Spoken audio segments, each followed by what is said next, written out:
Walaupun gue udah bosen bikin konten baca buku yang gak berbobot ini, tapi gue harus lanjutin guys, karena ini adalah bentuk kekonsistenan gue gitu loh.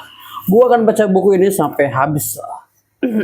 Dan seperti biasa, kita lanjut lagi materi berikutnya guys. Dan di materi kali ini adalah kiat merayu konsumen. Tidak ada satupun pihak yang dapat melihat secara keseluruhan pasar akan bergerak.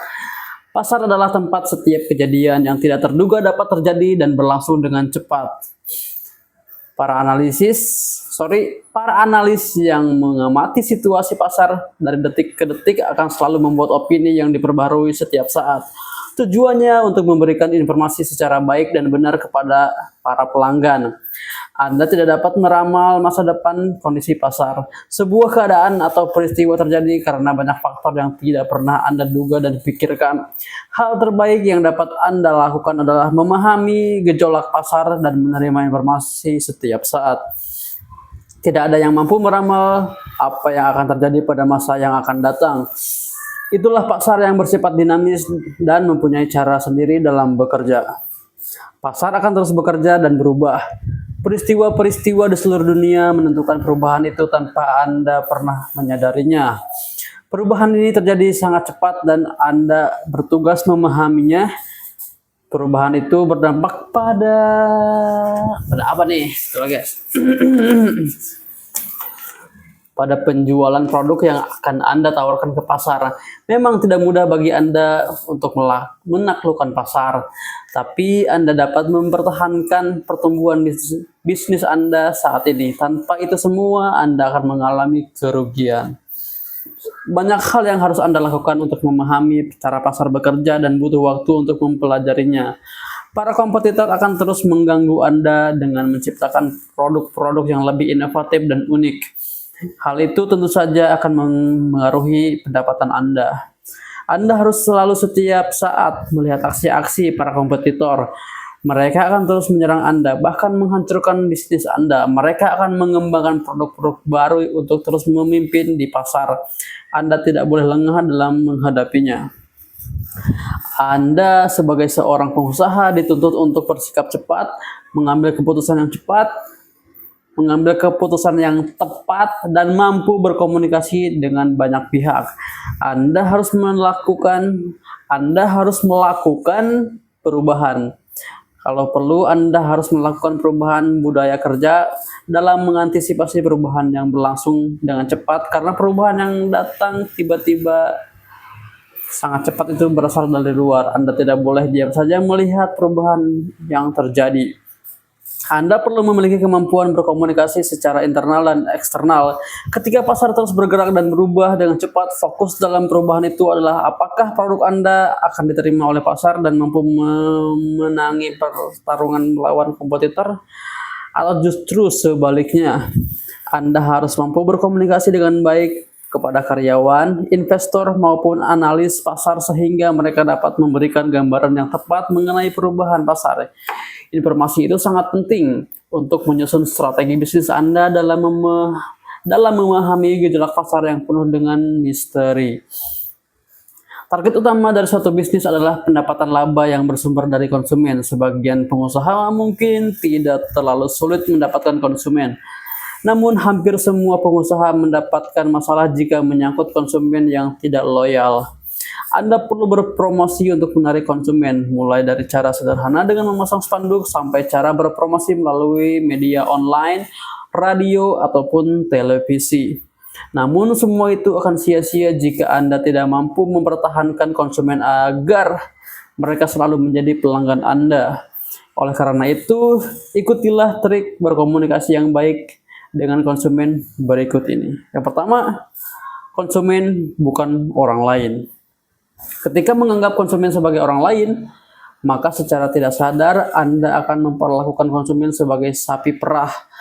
Anda hanya ingin uangnya. Anda hanya menginginkan uang mereka demi kepentingan Anda. Komunikasi yang baik dapat diubah menjadi sebuah penjualan. Misalnya, sebelumnya calon konsumen hanya menemui Anda untuk bertanya-tanya. Dengan memosisikan konsumen sebagai sahabat, maka bahasa Anda akan mengalir dengan sendirinya. Rasa lelah dan suntuk atau rasa ingin membohongi tentang kualitas produk yang Anda jual pun akan sirna. Selanjutnya, konsumen harus mengenal Anda. Beberapa konsumen biasanya membuka suatu percakapan dengan basa-basi, mulai dari masalah perekonomian mereka sampai menanyakan tentang usaha Anda. Jika Anda menemukan konsumen seperti ini, jangan langsung memperhatikan muka masam. Cobalah untuk memperkenalkan diri sepanjang hal tersebut tidak mengganggu urusan pribadi Anda. Dengan demikian, mereka akan mengenal Anda lebih dekat dan harapannya mendapat teman baru yang kemudian akan menjadi pelanggan setia Anda. Kadang-kadang ada juga konsumen yang memberikan masukan soal barang yang mereka perlukan. Namun beberapa di antara mereka memberikan masukan setiap berbelanja dan nipasnya lama-kelamaan akan menjengkelkan. Orang seperti ini tidak akan paham soal bisnis. Mereka hanya berkata hanya berdasarkan keinginannya. Sebagai seorang pengusaha, tentunya Anda lebih mengerti soal keuangan usaha Anda, bagaimana perputaran uang dan barang yang terjadi dalam suatu waktu. Jadi, kalau masukan itu tidak dapat diterapkan karena beberapa hal, misalnya akan terjadi penumpukan barang dan sebagainya, jangan dieksekusi. Lakukan hal yang menurut Anda bisa menguntungkan tanpa mengorbankan dana yang seharusnya bisa diputar menjadi modal. Selanjutnya, pentingnya kejujuran. Jangan sekali-sekali Anda membohongi konsumen hanya untuk menjual suatu produk yang kurang laris. Jika produk itu memiliki kualitas yang buruk, katakan buruk, namun paparkan kelebihannya. Misalnya harga lebih murah dan sebagainya. Selanjutnya, bukalah percakapan yang positif, misalnya produk A lebih murah, tapi kualitasnya tidak sebaik produk B. Dengan demikian, Anda bisa memberikan nilai positif dari produk tersebut tanpa berbohong. Produk yang kurang laris atau sudah lama menumpuk di toko bukan tidak bermanfaat. Anda bisa menjadikannya sebagai perbandingan untuk produk lainnya sehingga produk yang lain bisa lebih laris.